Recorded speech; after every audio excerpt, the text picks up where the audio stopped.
What's going on, guys? Welcome to the show. Welcome to yet another Wednesday night. We're back at Season 4, Episode 2 of the AFTERBUZZ TV After Show for the 100. Or the 100. I think it's just the 100. Heavy Lies the Crowns, the title of the episode. I'm here with Alexis, Torres. We're going to break the whole thing down for you. We'll see you guys in just one quick second. You're tuning into the destination for TV superfan discussion, AFTERBUZZ TV. And now, let the buzz begin.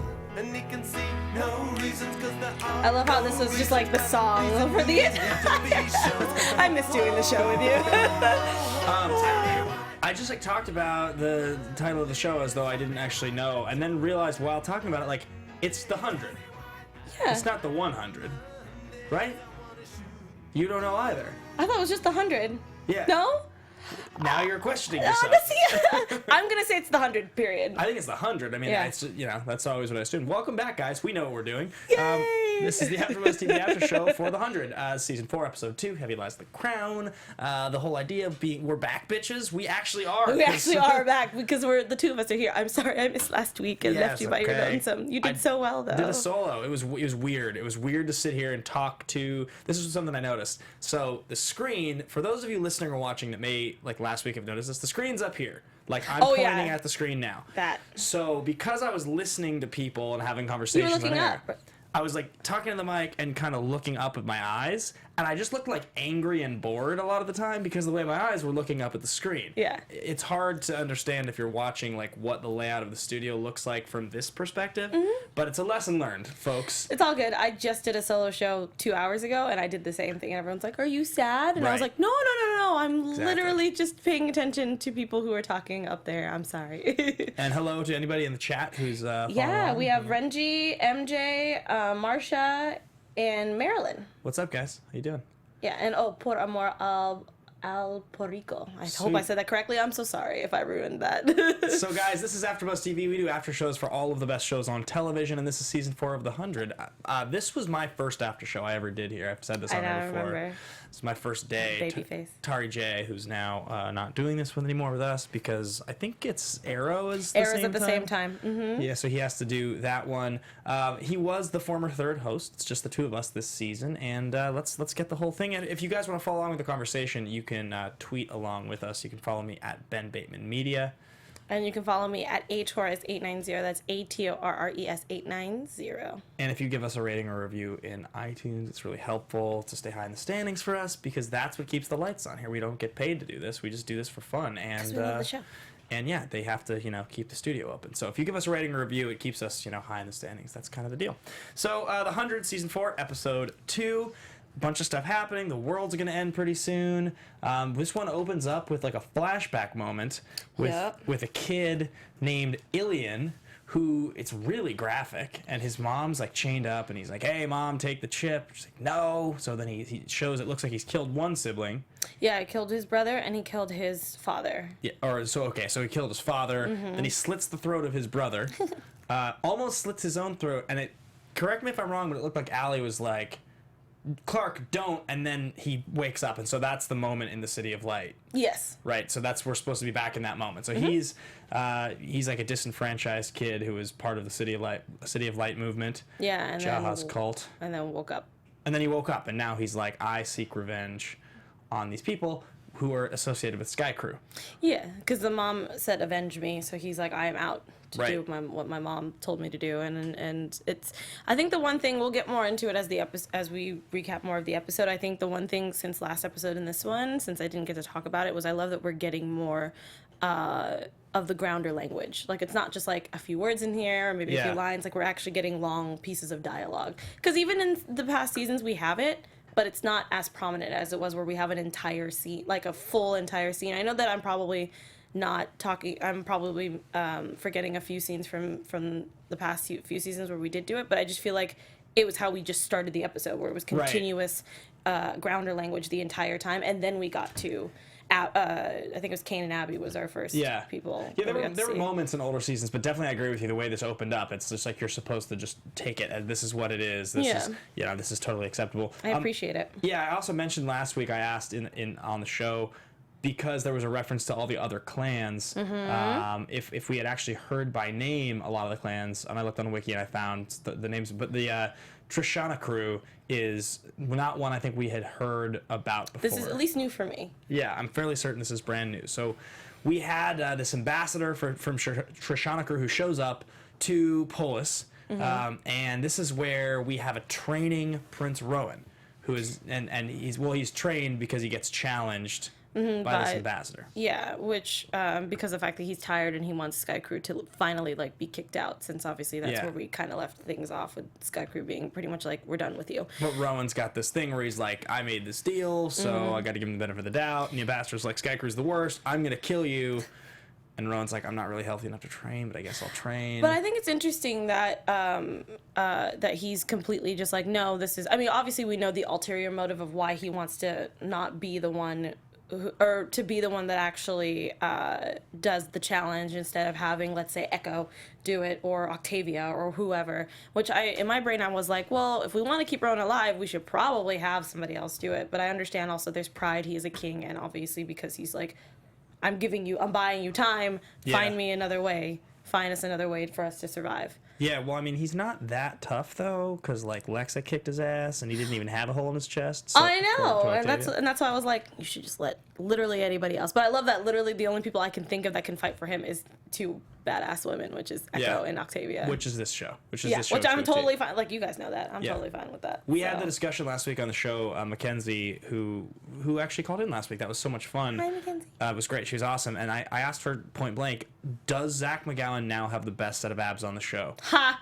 And oh my gosh, yeah, we used to play that game. I forgot about that because it was Ricky. Yeah. I miss you. You can't beat Ricky. But I mean, yeah, but he's also, in American Gods right now. So. Yeah. I mean, Zach's he's pretty smoking. He can cut glass. Yeah, I just feel bad that his character's just, I mean, I'm not saying that his character is terrible, but I'm just like, it just sucks that he can't get a break. He's like, oh man, I got my ass kicked by, of course, the queen of all queens, Lexa, and then now Echo's just like, you suck. Yeah, totally. So, but I mean, obviously he hasn't had time to heal. Like, you can even tell from, I love the special effects makeup of his actual wound. Like, it's not even completely closed up yet. Yeah. It's kind of, it's not even scabbed over. Like, it's pretty gruesome. One of my favorite things is that the reason that we know that the ambassador's going to challenge Rowan is that Octavia, sleuth Assassin's Creed Octavia. I tweeted out, I was like, so new one, Hada, Octavia? She's so badass. I said this last week, but like,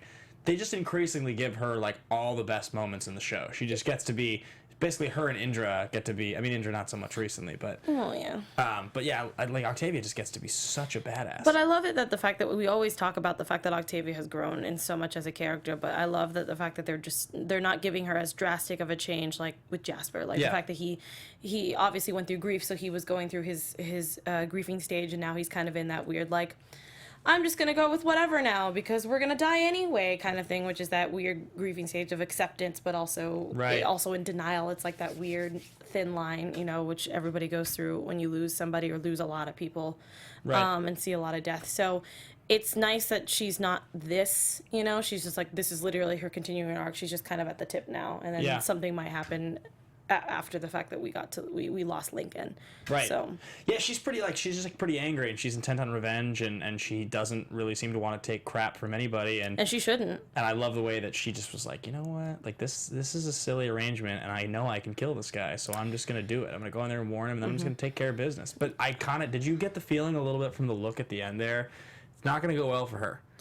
I mean, I'm afraid for her because Octavia also doesn't understand her consequences of her acting out. That's not a good term, but the fact of her being able to stand on her own feet, which is awesome. But I'm also scared because she's also in that weird range of Jasper where she's not thinking about what the end result is. She's more thinking of like what I need to do right now, which is fine. Right. But I also don't want to see her in a situation where like last season where she was being, pushed around at some point and they're, being used as kind of like bait in certain ways. Like I know that that's probably not going to happen for her here. I'm just also scared of what my prediction, not to get into it, is that Echo and her are gonna fight at one point, and it's gonna be bloody, and it's gonna be great and terrible at the same time. Well, hopefully she takes care of business, and I think she will. I think she will. But again, I also would like to see Octavia, because she's been on a high for a good hot minute, that I would like to see her actually have a challenge. You know what I mean? You know, again, I'm not saying that I want to see her fall. I would just like to see her be like, oh, I actually have to really put in an extra amount of effort. So again, I'm not saying that she's a terrible, whatever. I'm just saying I would like a challenge for her. Yeah, flashback to that sweet fight in the rain she had with Indra, right? When she's like, and that was amazing. That's probably my favorite Octavia moment of all time, is with the fact that she didn't win that fight, technically, and then eventually she grew into this beautiful warrior princess. Well, not princess, but you know what I mean, warrior, and now she is a badass. But I think it's time to hit that next boss fight in my head. She pulled a Tom Cruise in Last Samurai. Oh my gosh. And she just became, she became respected. And then, so like the fact that she is an assassin now, again, the whole point, especially as a martial artist, you could get your black belt, but that's why there's multiple black belts, because you have to hit certain levels. And I want to see her next one, if that makes sense. Definitely. Yeah. So moving on to the other major plot line that we have going on, we had a little quick flash of Cabby, and we'll get to that at the end of the episode. I was like, ooh, hello. Yeah, it was good. Also, get off my cane. Just kidding. But we have like a mounting mission that stems from what's going on back at Arcadia, where basically Clark is trying to like organize people, and Raven's like, okay, we need to patch all this stuff on, because we're gonna have to survive inside this ship, and this is it's gonna get us through nuclear winter, and this is what's gonna happen. So I love that nuclear winter is coming. It's kind of great. Yeah, like we need a hydro generator, and we all and Jasper is just like, once again. I didn't mean to interrupt you, but like I just love how the fact that we had a completely different Jasper last season, and now. He's like, everything's fine, I'm showering, I'm smiling. Like, it's nice to see him smiling again, but it also, again, worries me. Well, after last week when he had the gun up to do the suicide move. Which was insane, but, like, again, it's that weird spectrum of anxiety, depression, where you're kind of going through moods. And it's not like, it's not important, it's just, this is what happens. And he just kind of sees it as, I'm going to live for the moment. Yeah. And this is what's going to happen. Yeah, definitely. Yeah. So Jasper's jumping around, and he's wasting water, and he's just kind of having a good time and singing the Mondays song. I love it. And at the same time, they're like, we have to go mount this mission to go get a hydro generator, because otherwise people won't last here. And so also weed, apparently. Gotta go find that weed. Oh too. yeah, he's gotta get some weed. Yeah. So Bellamy gets a whole gang together to go to Farm Station. Bluff. Yeah, to go try to negotiate for this hydro generator so they can all stay alive. And so you have like Miller and his boyfriend, who's Brian, yes.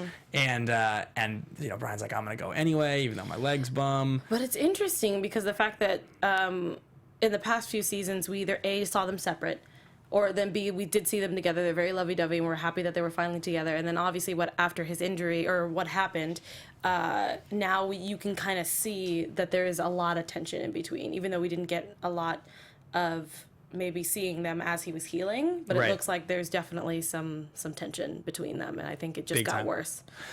Yeah, I mean, they were on opposite sides when Pike was involved, which was a real bummer, and that sucks. And like...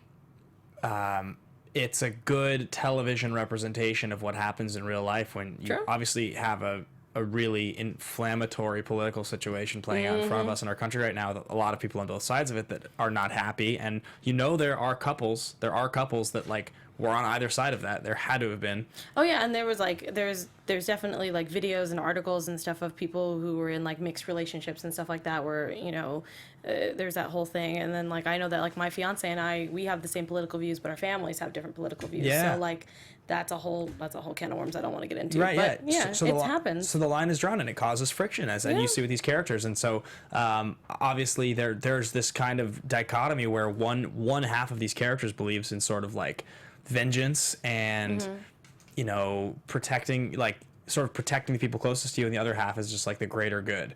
We can't focus on the small stuff. We have to go macro. We can't be also micro, and that's the so this results in them getting taken captive by Asgeda, and they end up in Farm Station, and they're sort of negotiating. It looks like they're going to get the hydro generator, and Bellamy is faced with this decision. to either save these friends of theirs that they find are chained up and being held captive and forced to work, or blow up the hydro generator and and in theory, blowing it up would mean getting everybody out. Like a little bit of a loose. I thought that was like a little bit of a loose thing. It was like a giant explosion would create a distraction and hopefully not kill any of you, but also like a giant explosion doesn't guarantee you guys are going to be able to all get out. Right? I mean, it was kind of a dicey move. Like, let's blow up our only means to everyone surviving and hope that it means we can save the prisoners. So, yeah. So, Melissa in the chat actually had the same exact idea that I had that was going through my head when this was happening. I understand where Bellamy's coming from, and I understand where Brian and Harper were in the fact that, like, we can't leave them there. In my head, I was thinking, again, Melissa brought up a really good point in the chat, which there's a lot to read, so I'm going to kind of summarize it, is the fact that I felt like we could have gotten both. Yeah, right. So what I was thinking was, technically, I don't know how many people were in the farm station that were of grounder descent, besides the prisoners, because there was a lot of slaves. Right. So in my brain, I was thinking they could have taken our machine, gone back, or kill everybody, taken the machine, gone back, came back, got everybody out, and then left. Or they could have all left together if they all fought together, was another thing. I mean, again, this is me absolutely nitpicking and everything, so you can take my opinion with a grain of salt, but I felt like we could have been able to maybe, like, oh, I need an axe to take this part off or something. Okay, here you go. And then just, like, hacked away at the chains. They revolt and then do that. But, I mean, obviously we would have lost lives, too. Like, there's... Either way, someone would... Everybody... Not everybody, but somebody... There would have been a casualty either way, whether it was from the... from the prisoners or from the actual grounders themselves. Yeah, I thought it was a little bit loose plotting there to draw that correlation that you had to blow up this hydro generator to potentially save every one of these prisoners. I thought that was a little bit loose, but it's an interesting position they put Bellamy in because his character choices are sort of revolving around this idea of wanting to make everyone like him, but also morally to be good, to like sort of be good to what he believes is the code that he should be following. I also think that he's trying to rekindle the relationships and friendships that he ruined last season because of the fact that he was so like, no, we have to, kick people out. Like, he obviously was bad Bellamy, as a lot of people are calling him. And I think that this is his redemption of, like, I want to save everybody as much as I can. Like, his phrase, we save who we can save at the time, or I can't remember the exact actual phrase, but, like, you know what I mean? Like, it was just kind of like, I understand what you're doing. I feel like there's a better way to talk about it instead of just doing that. And that's why it was hard for me to agree with him on this to a point, because I was with Monty on this where I was like, okay, big picture, we have 500 people. We have 25 people here. Again, I'm not saying that we should kill the 25 people here, but we should figure out a better way to see if we can try to do both. Well, this is what I mean when I say that I think Bellamy is caught now, because... So Bellamy's now made strong decisions, strong meaning difficult, like big decisions, that have kind of come back to bite him a little bit, based on this idea that he was sort of seeking vengeance and he was following Pike's lead. And that didn't really work out so well in terms of being viewed as a good person. So he sees this opportunity now to, I think, kind of do the other thing. But I think in seeing the opportunity to do the other thing, like the way he said to Clark and to Raven at the end, I made the call, I gave the call, and they're like, well, we're going to have to live with your call. And I think that that's pretty interesting because he's like, he can't really win. It's like a lose-lose. You're either going to let down the main protagonists of the show, or you're going to let down all of the people that believe in the good of saving people you love and that these 25 people, like, he's in a difficult position. It's hard to make that character look good. They've put Bellamy's character in a really difficult position. Yeah, and everybody in the chat's kind of on half and half. A lot of people think that we could have found a third option. Like Renji said, like I said, Melissa was like, I feel like we could have figured out another way. Marsha agreed with Melissa. I also agree with Renji where, we can talk about Clark at the very end about her half-truth, hope speech. Someone could have, MJ was like, yes, someone could have been a lookout and shadowed the transport of the prisoners while, they got reinforcements. I was like, yeah, we could have waited. I feel like in my brain, when they said they were moving, I didn't think that they were trying to kill them. I thought they were just trying to go, okay, now that Sky Crew knows where we are, we need to find a new location. Maybe have Miller and Brian stay there, watch where they're going. I mean, obviously they got caught right away, but maybe be a little bit better about that. And watch where they go, come back, tell them where they're moving, and then that would be one episode is them trying to get to the prisoners and take them out, or get them out, I guess. Do you find it as interesting as I do that Clark and Bellamy are supposed to be the two pillars of the show, the male and the female lead of the show? Yes.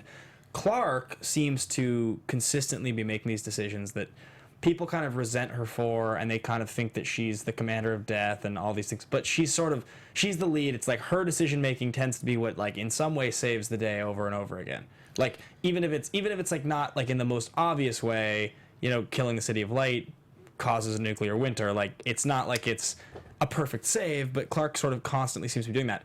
Whereas Bellamy's decisions, it feels like they're less consequential, but he's supposed to, like, do you know what I mean? I mean, yeah, I kind of get that to a point because the fact of, like, Bellamy not thinking of big picture, and then there wasn't really a consequence because I don't know.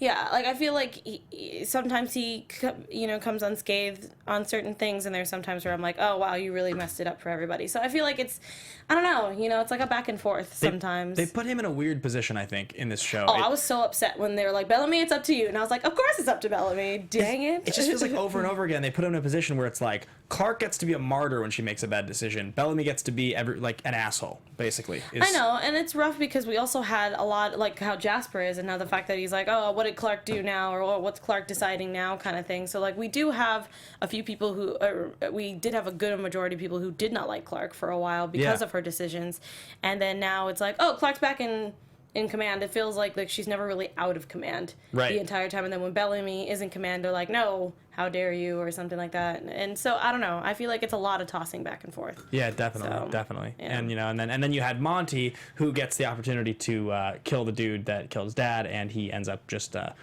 freeing the slaves, and they tear the guy apart limb from limb. And that's what I'm saying. I feel like we could have done that in the beginning and maybe gotten a revolt, but again, we probably would have lost some people on the way. But I mean, somehow their explosion like perfectly timed and blew up some things, or I wasn't really sure. I just didn't know how many people from the Ice Nation was in Farm Station was what I was trying to figure out, because clearly they blew up a good portion of it. Yeah. And then everybody who was behind the wall was okay, and it looked like there was only just one person. Yeah, I wasn't there. really sure. I mean, again, I don't know. It was kind of fast, so I couldn't really understand what was going on completely, besides the fact that they went Walking Dead and pretty much just ripped him limb from limb. But yeah, I don't know. I feel like this is going to be interesting to see, because at the very end of the episode, they looked like they were kind of on the same page, even though they technically weren't. So I was like, I don't know what's going to happen in the future, and see if this is going to be a continuous thing where they are going to continue to butt heads. Right. Or if we're actually going to get them on the same page. It's really pretty much up in the air at this point. So back at Arcadia, we've got a situation where Clark has had this conversation with Jaha. Mm-hmm. Jaha kind of waltzes in, and he's like, tell me what's going on, I'm here to help. And Clark's like, whatever, you can help. And so he points out all these things. He's like, poly, blah, blah, dabba, gabba, dabba, all these different kinds of chemicals. Yeah. Polyphenol and methylene. If you guys know what it is, you guys can throw it in the chat, 'cause I don't know exactly what it was, but it seemed like it was something that Raven was planning something as like a... Yeah. And so he's like, I was an engineer. I designed things, so I know what's going on. And he gets into a really interesting conversation with Clark. Raven gets pissed at him, and she's like... She has a right. Yeah, and she's like, how many people died in the culling when you sucked the air out of their lungs? And I love that Jaha says 42. Would you like to know their names?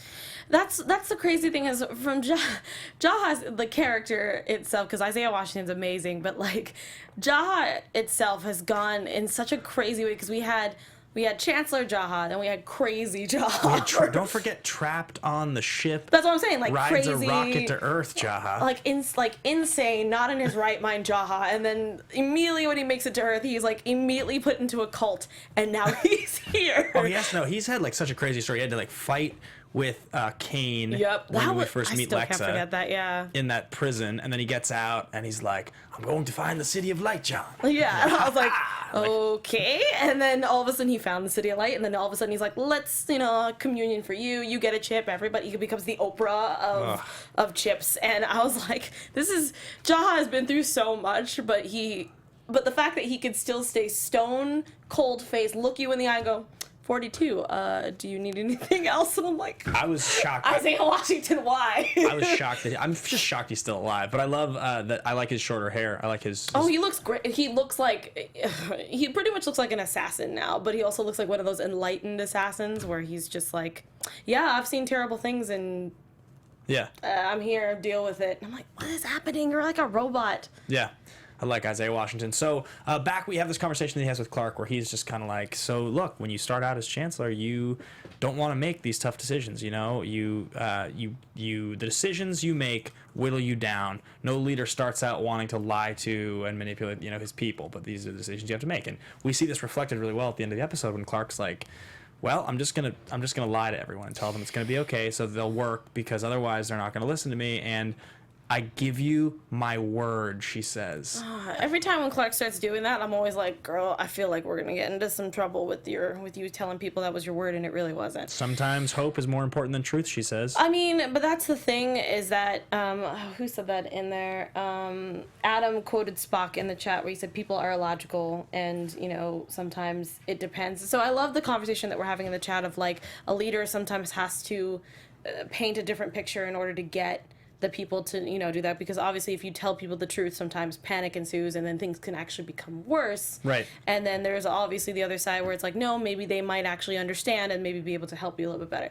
So, but that's the hardest thing about any leader, whether you're a politician or just someone who's just in charge of a village or whatever, is just finding that right balance of like, what can I tell them enough for them to understand what's happening, but also get them to help me figure this out. Yeah. So, and the fact that, again, Clark is also still, I mean, like, I always forget how old everybody is, so if you know in the chat, put it in there, but, like, I always feel like these guys are still in their, like, mid to early 20s, so it's kind of hard to be like, I have 500 people's lives in my hands. I feel like they're all still, like, 18. Yeah, that's what I'm saying. Like, I don't know how old they are, because I don't know, like, time passes so weird for me, because for us, it's, like, years, Yeah. and then for them, it's, like, days. I think they're all supposed to still be, like, high school age. Like, Yeah, I think they were supposed to be, like, early college, I feel like 17, 18, 19. And 19. Yeah, maybe Bellamy's, like, 20. Yeah. Yeah, so I feel like that's a lot on someone's shoulders if you're 18 years old going, okay, how do I tell 500 people that we could die in 6 months? Yeah. Ooh, that was loud. No, you're fine. That was a whistle. There was a whistle in my teeth. That was beautiful. Yeah, I do think it's interesting that, I like that Jasper, as annoying as I find him this season, I love that he says to Monty, tell me about another pointless task Clark has roped you into. Yeah, like, that's what I'm talking about. He's just like, yeah, I mean, he's figured her out. He's just like, I don't trust you. You get and people again, in trouble. he's just trying to get through, just getting through day to day. He's like, I'm just going to be here. Wasting water. Yeah, I'm like, dude, like, I understand that you want to take a shower and sing. That's totally fine. You can do that without the shower running. He's the worst. I know. He's my least favorite character at this point. Let's move into. I'm just happy that he's happy. Let's move into some lighthouse stuff. We got just a couple little moments. We got them ships. We got a little handhold. The lighthouse guys, the ships. We're watching the Yeah, lighthouse. if anyone who's new to our after show, Tari and Ben started this awesome thing called the Lighthouses, where we talk about our ships. And I love that you wrote on the thing. What does it say? Does that say Lighthouse? Lighthouse? Oh, okay. Where we have Cabby. We have Cabby. That's a good one. And that's I was like, ooh, hello, sexy, and I was like the it. first one we've ever gotten, right? Yeah, so far, yeah, because it's only been 2 episodes, and I don't think, I mean, we technically had Monty, right? Monty and Harper. Oh no, I mean the first of theirs. Oh yes. Yeah. We had, I think we had the kiss last season, right? Yeah, and then we had Monty and Harper to open up the season. Oh yeah, I was like, oh okay. Marper. We have some Marper action. Oh, is We that have what they're called? Oh, that's adorable. some Cabby action. We got a Marper handhold tonight. Yeah, and I like the fact that they're together, and I also like that Monty hasn't really changed that much. Like, he's still good at heart, even though he's seen a lot of crap, but he's also has tougher skin now because of it. Is it Biller or Briller? Briller? Brian and Miller? Oh, I don't know. I guess his name's not It's not Brian Miller. It would be. I call him Miller, so I don't know what his first name is.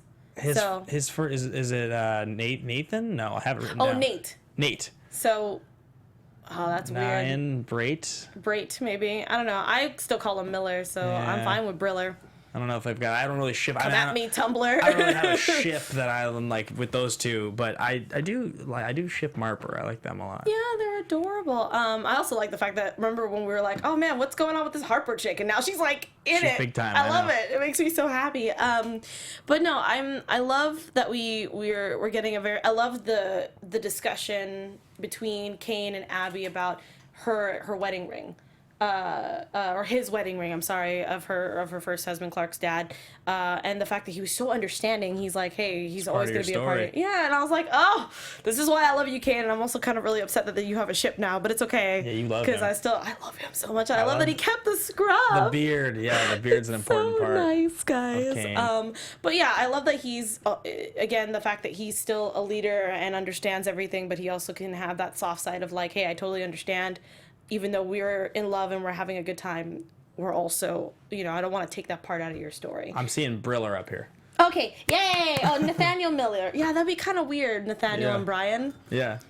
I think I'm gonna stick with Briller. Yeah. I think that's great. Thanks, guys. Nathaniel. Who's Riley?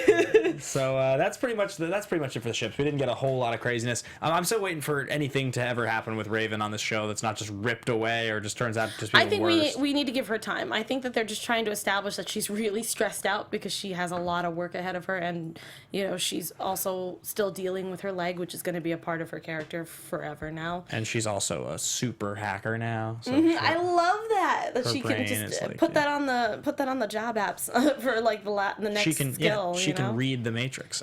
So let's get into predictions to wrap up the show. Your AFTERBUZZ TV predictions. So it looks like we actually only have 2 months, not 6, from the preview. Oh yeah. The fact that people are starting to cough up black. Well, and then the final shot of last week with the exploding radioactive people at the very end. Yep. Well, yeah, because that was intense. I was like, oh my god. But yeah, like pretty much we only have 2 months. It's obviously spreading faster, even though we did get that little glimpse from last episode that it was coming. But I thought, like, even with her exploding, I thought we would have at least 3 or 4 months, not 2. But I like that we're raising the stakes 3 episodes in. Yeah. I think it's going to be very interesting to see what happens after that. But I'm also intrigued because Jaha's like, there's a bunker. And I'm like, I don't like where this is going, guys. It's a trap. It's a trap. I mean, I'm hoping that Jaha has just completely learned from everything, and he's that he's good like now. I feel like he's always been good. He's just been manipulated too much. This poor man. So those are my sins. I have to live with them. Oh my god. It's just like, I just love how he's slowly just becoming a priest at this point in time. Yeah, he's a weird character at this point. But whatever, I'm okay with it. Crazy Jaha, priest Jaha, whatever. I think Octavia's gonna get in a lot of trouble. I think that's my big prediction. Well, that's what I think, that she's gonna have to end up doing a battle at one point, or not a battle. What is it called? A challenge. Yeah, battle challenge. I mean, I don't think they're gonna do anything where she gets like assassinated, but like she might be the death that they're getting ready to. No way. I don't think they kill her. She's too important. Yeah. I would be very surprised if they decide to kill Octavia in this season. Yeah. That would be very interesting. I still think Jasper's going to die at one point. I don't care how happy he is. Yeah. It's going to happen. Sorry, guys. I like Jasper. You guys know that. No. I don't think he's going to make it. Yeah, I mean, it is kind of like Sci-Fi Game of Thrones, this show, but I don't think they'll kill Octavia, but the look she got, that was a classic. That was a classic "you're in a lot of trouble" look. Echo especially from Echo, because she's like, I know you're doing something, or you had something to do with this. Yeah. So, like I said, I think there's going to be an Echo Octavia fight. She's going to get injured or really, really hurt, and that might put her out, maybe. Yeah, what I'm trying to figure out is, like, they have to stop. So there's 2 options, because they have to stop the nuclear disaster from happening, but it's already happening. So otherwise, they're going to be stuck inside Arcadia and a bunker for eternity, because... I don't think that's going to happen. Maybe for a little bit. Yeah, well, I mean, that's what would happen. It's not like you can... Or they have to go back to space or something. I mean... I don't know how they'd be able to do that, but you never know. So that's kind of what I was thinking, is the chat said, what about Murphy? What about... what? And Antari? Yeah, what's going on with them? Amori, sorry. Yeah. We didn't see them this episode. I mean, we just saw them for a second last episode, but he was like, I have a better idea, let's get out of here. So I'm sure they'll pick up with them next week a little bit. I hope so, because, I mean, we didn't get to see them in the preview, but I'm hoping that we also get to see them later on in the season, because I'm just like, whatever happened to Murphy? We didn't really get much of them. Yeah. But, yes, I know the fact that he did run off with his new lady, but I would like to know if he's coming back. Yeah. Personally. But no, I agree with you. I think Octavia's in a lot of trouble. I don't think she's gonna die, but I definitely think that she's gonna have her hands full with Echo for sure. Yeah, that's the big one. So that pretty much does it for mine. Anything else for you? No, I'm really excited to see where the season goes. I'm happy that we're back. Definitely don't forget next month you and I are gonna be at Klexicon. Oh yeah, Klexicon. We're gonna be there next the 3rd to the 5th. 3rd to the 5th of March. We're gonna be in Vegas, baby. So buy your tickets now and come hang out with us. We'll be doing all kinds of fun stuff there. It's an awesome convention. They're just booking guest after guest after guest. You guys should check it out for sure. So, Klexicon.com, I believe. Yeah, it's super cool. Guys, thanks for watching, and we will see you next week. Bye, guys. From executive producers Maria Menounos, Kevin Undergaro, Phil Svitek, and the entire AfterBuzz TV staff, we would like to thank you for listening to the AfterBuzz TV network. To watch or listen to other after shows and post comments or questions, be sure to visit AfterBuzzTV.com. I'm Sir Richard Wentworth, and this has been a presentation of AfterBuzz TV. See you later. The views expressed herein are those of the hosts only and do not necessarily reflect the views of AfterBuzz TV or its owners or principals.